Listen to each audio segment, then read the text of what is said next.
Hey everybody, Brian here. Just want to have a quick look around this car here. This is 1993 Pulsar GTi-RA. So one of my colleagues here owns this car, and I just said we'd have a look around some of the features on it.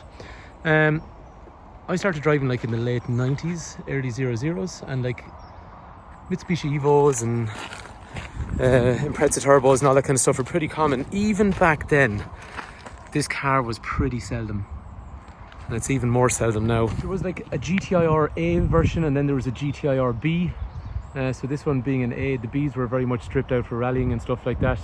But like in terms of the numbers that were produced, there's something like 13,131 that were produced in this RA version, and only about 701 were actually produced in the RB version. So and then there's like 10 that are listed as unknown.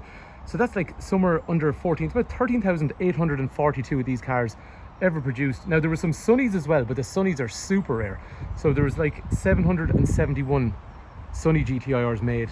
But even at that, if you think about the whole kind of lot together, between Sunnies and Pulsars, it's like 14,613 cars produced, of which most of them are Pulsars.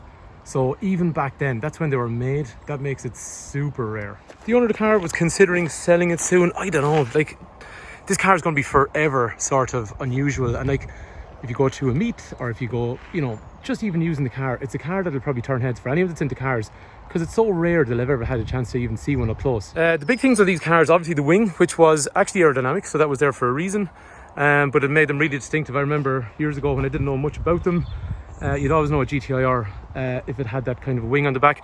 Body kit as well seems to be a little bit lower all the way around. These arches were definitely not standard on a normal Pulsar or Sunny. And then the bumper at the front, that seemed to be lower to the ground as well. And then obviously there's bonnet scoop, which there was a time when I was growing up, people used to get these scoops, put them onto a bonnet, mould them in, and then put them onto all sorts of cars. But this is obviously meant to be there. So these vents, and then this one here. So like really aesthetically, when you think about it, this one's not on the original. The original wheels were a 14-inch wheel. That is nuts. A 14-inch wheel from the factory is what came on the car, with something like a 195 tyre.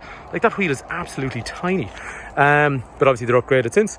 But with the small body kit, bonnet, and along here. But you know what? I really like that. Like modern hot hatches, they still do a bit of that kind of stuff. But I love that idea where it actually looks like the normal version, and there's not too much that stands out that makes it look a bit different, but just there's enough to make it look more aggressive. That's what this car was. In terms of the size of this car, by modern standards, it's pretty actually a small car. So if you think about like say a medium-sized hatchback these days, Volkswagen Golf, Ford Focus, Honda Civic, all those kinds of cars, like that's where this car would have lay. A modern Ford Fiesta is bigger. So like this car is about 4,000, well, it's a little bit under 4,000 millimeters long. It's about 1,700 millimeters wide. It's about 1,400 millimeters high. Every one of those dimensions is actually less than a modern Ford Fiesta. So it's not a big car. And they only weigh like somewhere in the region of about 1,250 kg. So that's a little over a ton. And when you think about it, that engine from the factory was 223 or so horsepower. And the four-wheel drive system, so they had this Attesa four-wheel drive system. It came out on, I think, a Nissan Bluebird originally, but at the time that was a seriously advanced. Like the whole thing about this car, so it was a homologation car. So I think around 1990 or 1991, something like that, they started producing them. And the idea was basically to meet the standards for Group A rallying. And I think the car competed in like 91 and 92. Don't think it did very well. Some of the things they actually, I think they reckon they got the tyres wrong, which only sounds like a small part, but there was a partial problem. And then they reckoned as they got the power up, the top mounted intercooler seemed to pose some problems for them as well. So didn't do too well on the rallying, but some people that bought road cars ended up with a hell of a car. So like we were saying, a car that weighs 1,250 kgs with about 220 odd horsepower and four-wheel drive, like that results in a massively fast launch. We'll drive the car, we'll see what it's like. But when it comes to rate of times, I think there's something around like 13.5 seconds for a quarter mile, which is pretty bloody quick, and that's in standard trim. So I'd say if these cars were ever tuned in any way whatsoever, like so, like you're saying to you, from the factory, if a car can do a 0 to 100 kilometers an hour in about kind of 5.5 seconds, and it's only weighing 1,200 kgs, and it's got a good four-wheel drive system, and it's got 220 odd horsepower from the factory, and if you tune that car a bit, they have some, I'd say, immense capabilities, as long as I suppose that, and I don't know much about that Attesa system, and I'm not sure what kind of power it can handle, but the engine itself actually 2-litre SRDET, but not the same as a Silvia. So lots of people have these, I suppose, drift cars these days, and they have that SR20 DET. So this one is a variation of that, but not the same. So it has something like, the block is different. Like 54C is the designation code on the block. So it's just not the exact same engine as you'd see in something like a Silvia or 200SX. Runs on a timing chain, but I reckon, from what I read, people reckon that they do need to get replaced, even though timing chains essentially shouldn't actually have to get replaced. But in reality, that's not exactly how it works. Anyway, I think the best thing to do is we'll go for a drive, we'll see what this engine's like and the powertrain. So, like we're saying to you, it's going to produce somewhere in the region of 220 odd horsepower. At about 6,400 RPM, I think most of the power comes. The torque figure's not mental. Like, I think the torque figure's like 280 Newton meters. So like even a diesel Honda Civic or something like that these days had like 300 Newton meters of torque. So it's not an immense amount of torque. But again, that's a super light car. So those kind of figures, like the car is rated for 144 miles an hour from the factory, which is like 230 kilometers an hour. So the figures on paper all make sense. For anyone that remembers having older cars like this, I love this stuff. No remote central locking to open up the boot, twist, you know, those kind of clicks. Now the boot feels really heavy to open with one hand. I presume that spoiler doesn't help. Weirdly enough, when it's going down, it actually feels light. Anyway, this car hasn't been cleaned or anything like that yet. It's going to get cleaned. 2 6x9s, that would have been what you would have seen over the years. This one's nice and original. Actually, Enfield Kenwood. Not sure if they're original, but they are cool. There's a spare wheel. Again, unsure if that's factory. And then when you're closing down the boot, like it's heavy boot to lift, but to let down it's not. But you get that real tinny kind of noise when you close it. Wow, cars were really nice back then. Dare I say they're nicer than the modern ones. But anyway, yeah, if you remember that kind of friction that you get on an old Japanese car, like opening the door, that kind of door handle, light, simple door handle, the sound you'd hear from the door.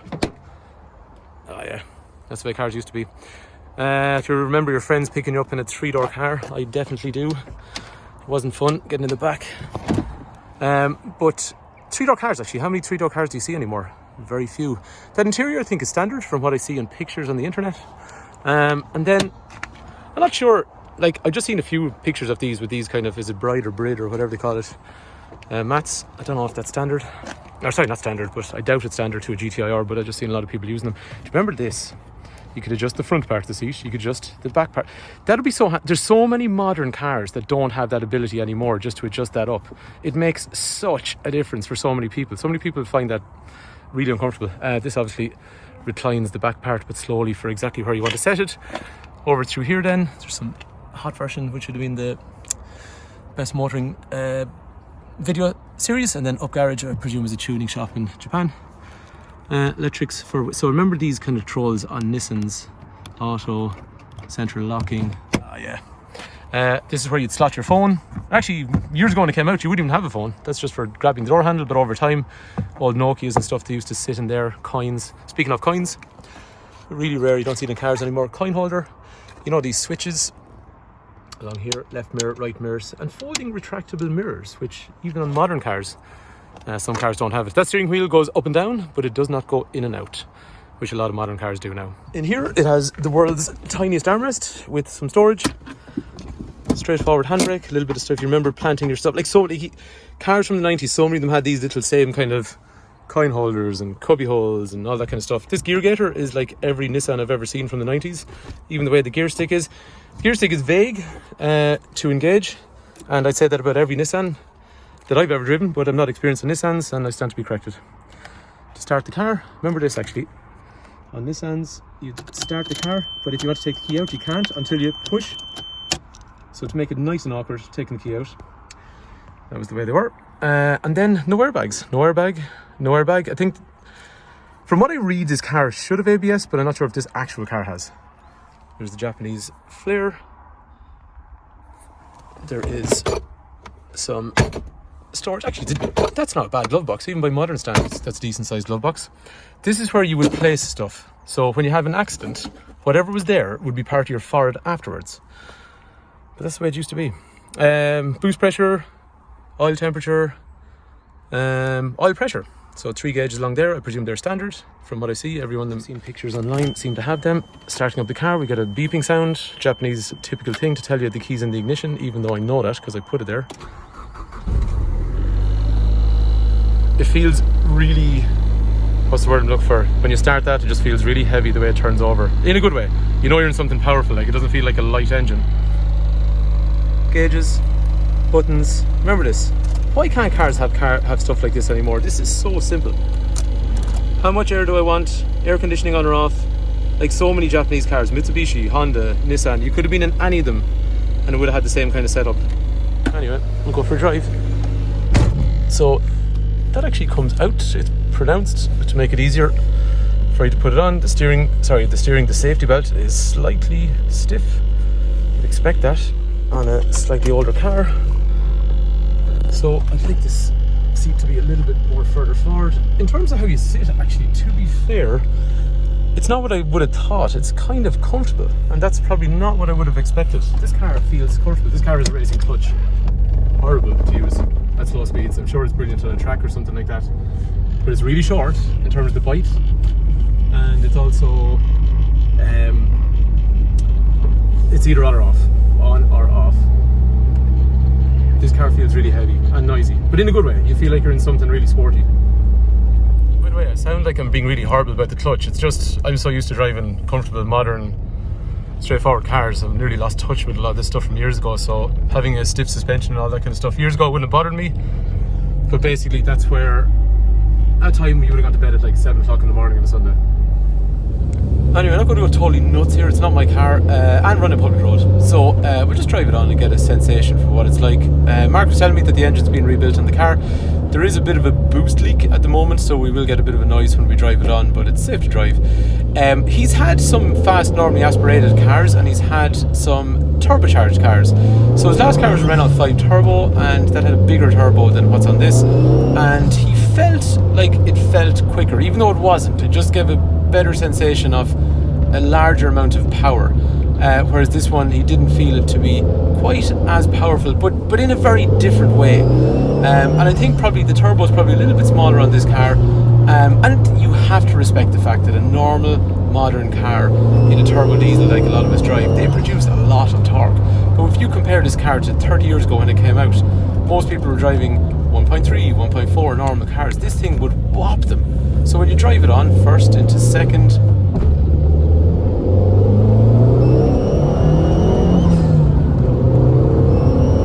like power like that, it just would have absolutely trounced a normal car back then. And even when I was growing up driving cars like these, when they were about maybe 10 years old, Imprezas and Evos and all that stuff, they were awful fast even compared to the normal cars that were on the road these days. But I suppose you have to consider modern cars, you know, within the last 5 years have gotten really unbelievably good.